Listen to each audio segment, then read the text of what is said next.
जय श्री कृष्णा। राधे राधे। श्रीमद् भगवत गीता के 9वें अध्याय का महात्म्य।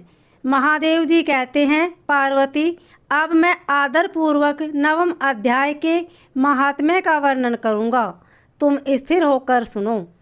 नर्मदा तट पर महिष्मती नामक एक नगरी है। वहाँ माधव नाम के एक ब्राह्मण रहते थे, जो वेद वेदांगों के तत्वज्ञ और समय समय पर आने वाले अतिथियों के प्रेमी थे। उन्होंने विद्या के द्वारा बहुत सा धन कमाकर एक महान यज्ञ का अनुष्ठान आरंभ किया। उस यज्ञ में बलि देने के लिए एक बकरा मंगाया गया। जब उसके शरीर की पूजा हो गई, तब सबको आश्चर्य में डालते हुए उस बकरे ने हंसकर उच्च स्वर से कहा, ब्राह्मण, इन बहुत से यज्ञों द्वारा क्या लाभ है? इसका फल तो नष्ट हो जाने वाला है तथा ये जन्म, जरा और मृत्यु के भी कारण है। यह सब करने पर भी मेरी जो वर्तमान दशा है, इसे देख लो।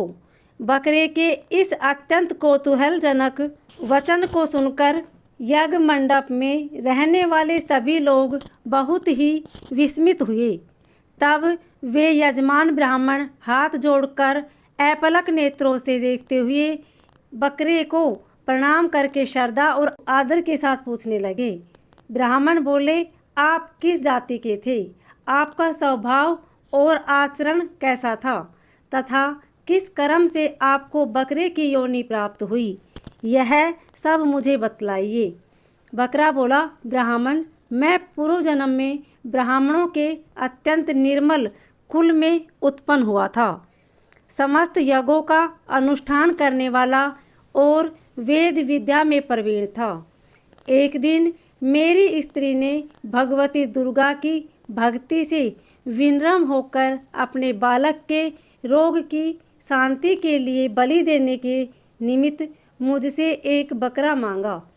तत्पश्चात जब चंडिका के मंदिर में वह बकरा मारे जाने लगा, उस समय उसकी माता ने मुझे श्राप दिया, ओ ब्राह्मणों में नीच पापी, तू मेरे बच्चे का वध करना चाहता है, इसलिए तू भी बकरे की योनि में जन्म लेगा। द्विजश्रेष्ठ, तब कालवंश मृत्यु को प्राप्त होकर मैं बकरा हुआ। यद्यपि मैं पशु योनि में पड़ा हूँ, तो भी मुझे अपने पूर्व जन्म का स्मरण बना हुआ है। ब्राह्मण, यदि आपको सुनने की उत्कंठा हो तो मैं एक और भी आश्चर्य की बात बताता हूँ। कुरुक्षेत्र नामक एक नगर है जो मोक्ष प्रदान करने वाला है। वहाँ चंद्र शर्मा नामक एक सूर्यवंशी राजा राज्य करते थे। एक समय जबकि सूर्य ग्रहण लगा था, राजा ने बड़ी श्रद्धा के साथ काल पुरुष का दान करने की तैयारी की। उन्होंने वेद वेदांगों के पारगामी एक विद्वान ब्राह्मण को बुलवाया और पुरोहित के साथ वे तीर्थ के पावन जल से स्नान करने को चले। तीर्थ के पास पहुंचकर राजा ने स्नान किया और 2 वस्त्र धारण किए। फिर पवित्र एवं प्रसन्नचित होकर उन्होंने सफेद चंदन लगाया और बगल में खड़े हुए पुरोहित का हाथ पकड़कर तत्कालोचित मनुष्यों से घिरे हुए अपने स्थान पर लौट आए। आने पर राजा ने यथोचित विधि से भक्तिपूर्वक ब्राह्मण को काल पुरुष का दान किया। तब काल पुरुष का हृदय चीरकर उसमें से एक पापात्मा चांडाल प्रकट हुआ। फिर थोड़ी देर के बाद निंदा भी चांडाल का रूप धारण करके काल पुरुष के शरीर से निकली और ब्राह्मण के पास आ गई।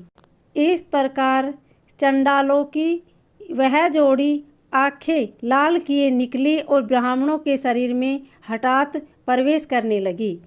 ब्राह्मण मन ही मन गीता के 9वें अध्याय का जप करते थे और राजा चुपचाप यह सब कौतूहल देखने लगे। ब्राह्मण के अंतःकरण में भगवान गोविंद शयन करते थे, वे उन्हीं का ध्यान करने लगे।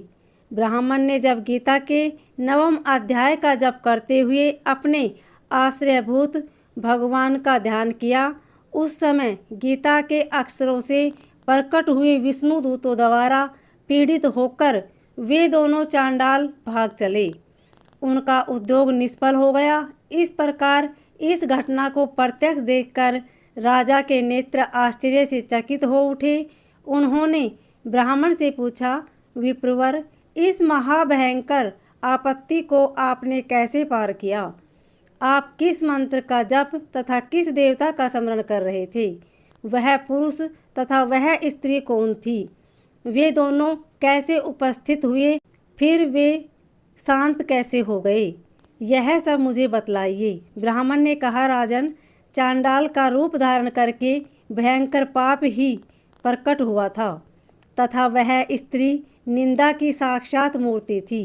मैं इन दोनों को ऐसा ही समझता हूँ। उस समय मैं गीता के 9वें अध्याय के मंत्रों की माला जपता था।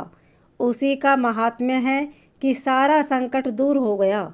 महीपते, मैं नित्य ही गीता के 9वें अध्याय का जप करता हूँ। उसी के प्रभाव से प्रतिग्रह जनित आपत्तियों के पार हो सका हूँ। यह सुनकर राजा ने उसी ब्राह्मण से गीता के 9वें अध्याय का अभ्यास किया। फिर वे दोनों ही परम शांति मोक्ष को प्राप्त हो गए। यह कथा सुनकर ब्राह्मण ने बकरे को बंधन से मुक्त कर दिया और गीता के 9वें अध्याय के अभ्यास से परम गति को प्राप्त हुआ। ओम नमो भगवते वासुदेवाय। उम्मीद है आपको हमारी यह वीडियो अच्छी लगी होगी। अगर अच्छी लगे तो वीडियो को लाइक शेयर सब्सक्राइब करें। कमेंट में ओम नमो भगवते वासुदेवाय अवश्य लिखें। धन्यवाद।